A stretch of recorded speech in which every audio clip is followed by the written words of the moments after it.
ओम शांति। आज 7 मई 2021 के बाबा के साकार रूप के चले हुए महावाक्यों को हम रिवाइज करेंगे। तो आज की मुख्य बातें, विशेष बातें इस प्रकार हैं।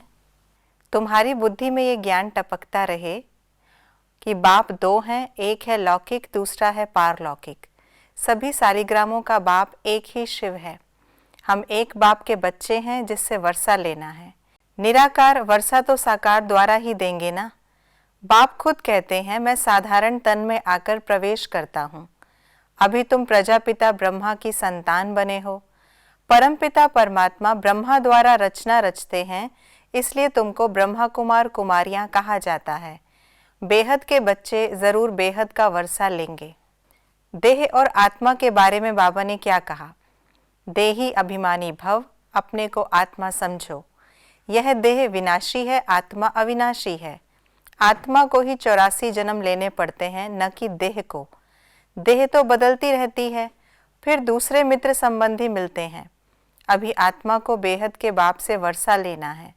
आत्मा ही सुनकर फिर धारण करती है।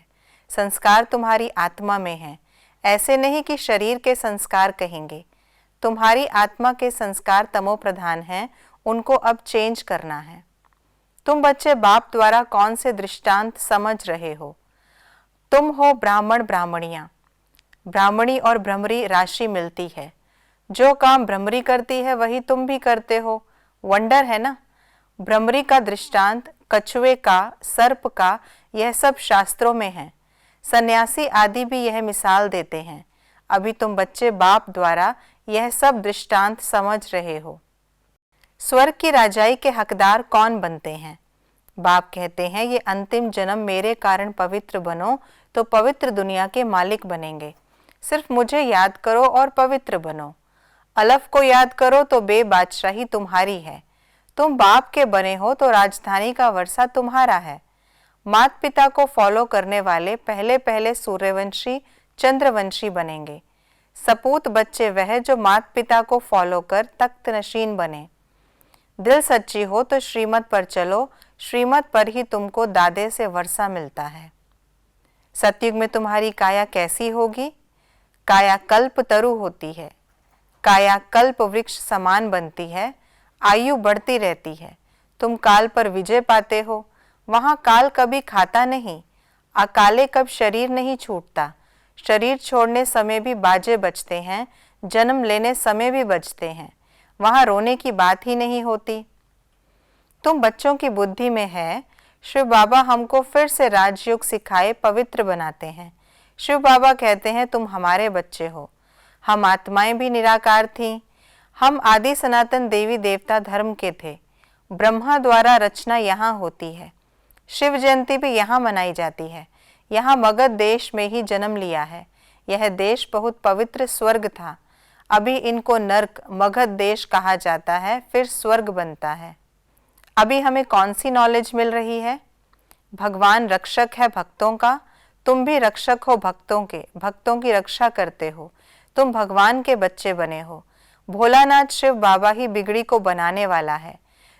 तुम्हें बाप द्वारा दिव्य दृष्टि मिली है। तुम जानते हो मौत सामने खड़ा है। अंधियारे और रोशनी का वर्णन संगम पर ही किया जाता है। अब तुम घोर प्रकाश में आए हो। आज की मुरली से धारणा की मुख्य बातें। आत्मा में जो तमो प्रधानता के संस्कार हैं, उन्हें याद के बल से चेंज करना है। सतो प्रधान बनना है। सदा सपूत बच्चा बन श्रीमत पर चलना है। सच्चे बाप से सच्चा रहना है। माता पिता को पूरा फॉलो करना है। ज्ञान रत्नों का दान करते रहना है। क्रोध का कारण है स्वार्थ व ईर्ष्या। यही चिड़चिड़ेपन की जड़ है। पहले इसे ही समाप्त करना है। बाप समान परोपकारी बनने की युक्तियाँ। सहयोगियों के साथ सहयोगी बनना ये कोई महावीरता नहीं है। जैसे बाप अपकारियों पर उपकार करते हैं, ऐसे आप बच्चे भी बाप समान बनो। कोई कितना भी असहयोगी बने, आप अपने सहयोग की शक्ति से असहयोगी को सहयोगी बना दो। कमज़ोर को कमज़ोर समझ छोड़ ना दो, उसे बल देकर बलवान बनाओ। इस बात पर अटेंशन दो तो सर्विस के प्लान्स रूपी जेवरों पर हीरे चमक जाएंगे, अर्थात सहज प्रत्यक्षता हो जाएगी। तो ये थी कुछ विशेष बातें आज की मुरली से।